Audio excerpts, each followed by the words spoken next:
ocasiones porque rebota mucho el sonido aquí adentro, pero cuando cantamos se oye las voces de todos. Y a veces no estaba arriba, o cuando yo estuve ahora enfermo allá arriba, se oye muy bien el canto aquí abajo. Entonces pues gracias a Dios por ello. Miren, quiero pedirles que me acompañen a Hechos 16.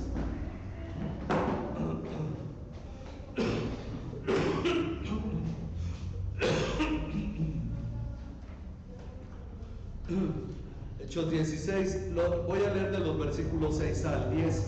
Ahora no tuvimos el estudio bíblico porque yo le doy gracias a Dios, y también esto es una gratitud. Ahora que estuve mareado mucho tiempo fue porque la presión estaba bajando, y sí tuve que tomar días de reposo. La gripa ayudó a que hiciera necesario el reposo. Entonces, gracias a Dios que esto ya pasó, pero era para que la presión se ajustara normalmente. Le doy gracias a Dios que ya, bueno, pues en ese sentido estoy mucho mejor, y bueno, pues gracias a cada uno por sus oraciones también.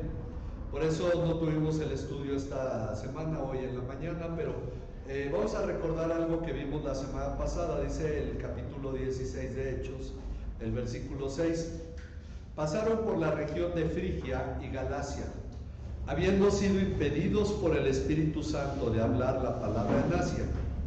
Ok, esto es lo que llama la atención. Aunque vimos un mapa y vimos lugares, Pablo y Silas y Timoteo, que al menos son los que se van mencionando, luego vimos que más adelante en la narración se les une Lucas, pero en este caso ellos pasaron por Frigia, Galacia, habiendo sido impedidos por el Espíritu Santo de hablar la palabra en Asia.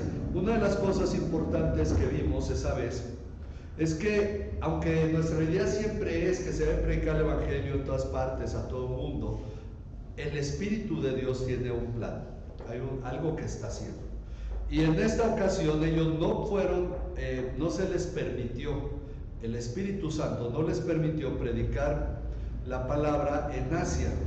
Aunque podríamos decir, bueno, si fuera el diablo, si fuera los romanos, si fueran los judíos que les hubieran impedido, lo entenderíamos. Pero en este caso, la manera en que Lucas lo pone es que fue precisamente Dios quien no les permitió predicar el Evangelio en una región específica. Luego dice el versículo 7, cuando llegaron a Misia, intentaron ir a Bitinia, pero el Espíritu de Jesús, en la Reina Valera creo que solo dice el Espíritu, ¿verdad? No se los permitió. Una vez más, llegaron a otra parte. Pablo tenía en su corazón visitar a los hermanos en las primeras iglesias que habían ido, confortarlos, fue lo primero que hizo.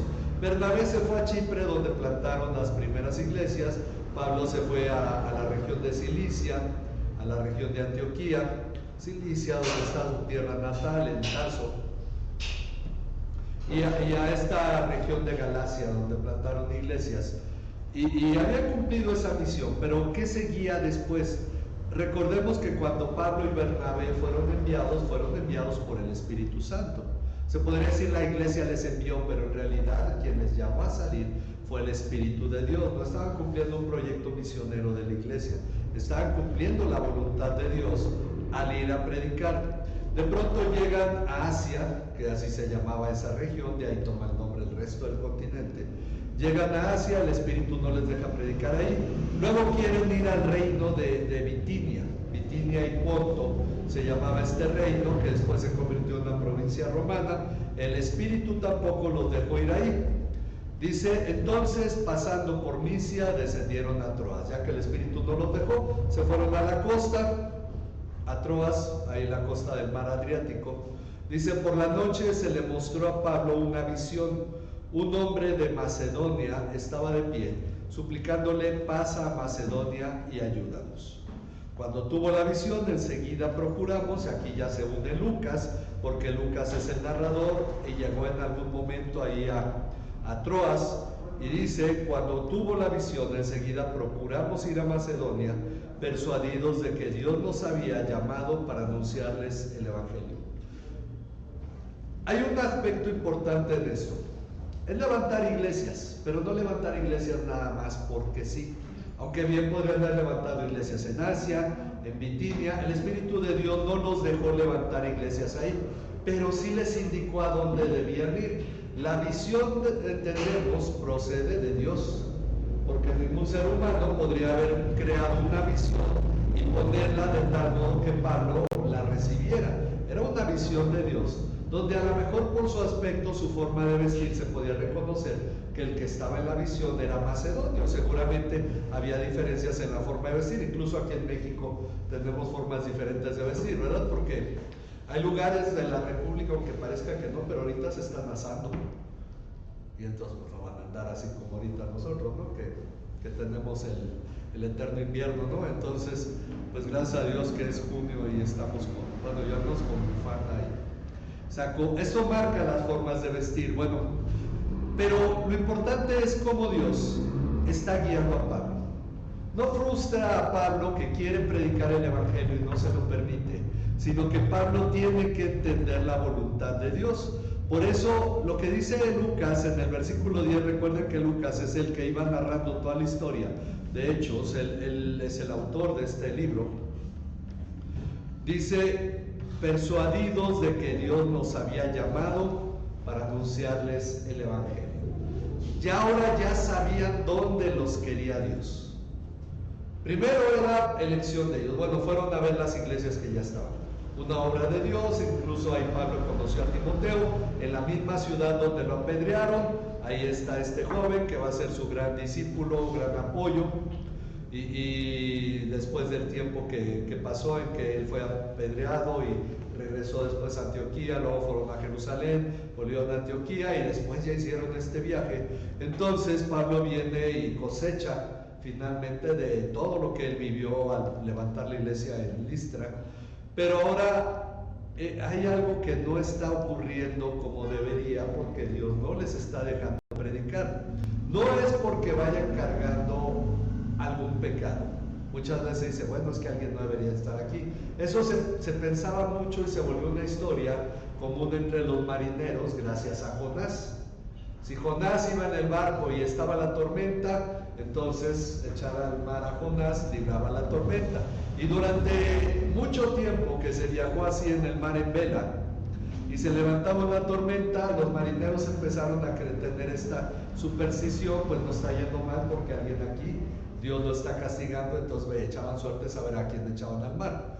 Y esto ocurrió también en muchas veces, piensan los cristianos, bueno, a lo mejor Dios no está dejando que esto pase porque alguien no debería ser parte de esto, porque alguien está mal, y empieza uno a pensar este tipo de cosas. Pero lo que tenemos que pensar es que debemos vivir bajo la dirección de Dios. Predicar el Evangelio es lo correcto. El dónde es lo que Dios decide.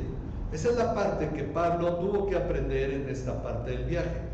Posiblemente él ya tenía algo así claro, pero Dios, hasta que llegó el momento en que llegaron cerca de Macedonia, solo había que cruzar un estrecho para llegar a esa parte de Grecia, de lo que hoy es Grecia. Estaban en lo que hoy es Turquía. Era para cruzar, ahí estaban cerca, pero tenían que esperar a saber dónde los quería el Espíritu de Dios. Esa es una de las cosas importantes. Ellos estaban en Antioquía ayunando, orando la primera vez que el Espíritu Santo les dijo, apártenme a Bernabé y a Saulo para la obra a la que los he llamado. Y los envió el Espíritu. De alguna forma entendieron, o tal vez Bernabé propuso ir primero a Chipre, su tierra natal, y de ahí fue el primer viaje.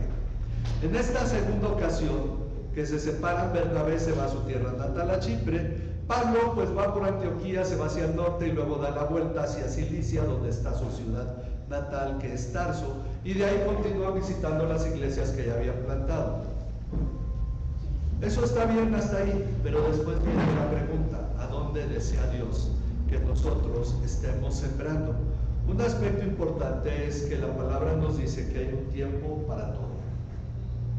Hay un tiempo para estudiar la palabra, hay un tiempo para orar, hay un tiempo para predicar la palabra, hay un tiempo para discipular, hay un tiempo para hacer cada cosa. Y como iglesia nosotros tenemos que buscar la dirección de Dios ¿Cuándo es tiempo de qué? Porque todas las cosas son importantes. Si evangelizar es importante, la pregunta es: ¿qué tipo de evangelio voy a predicar? El que aprendí estudiando la palabra. Hay un tiempo para estudiar para poder predicar. Tengo que conocer a Dios y ser edificado. El evangelio tiene que transformar mi vida para que yo sea un testimonio a la gente. Hay un tiempo para ir y sembrar, hay un tiempo para discipular donde se sembró, hay un tiempo para ser fortalecidos como iglesia, y como iglesia tenemos que entender esos tiempos. ¿Qué espera Dios de nosotros? Por esa razón, ¿qué debemos hacer?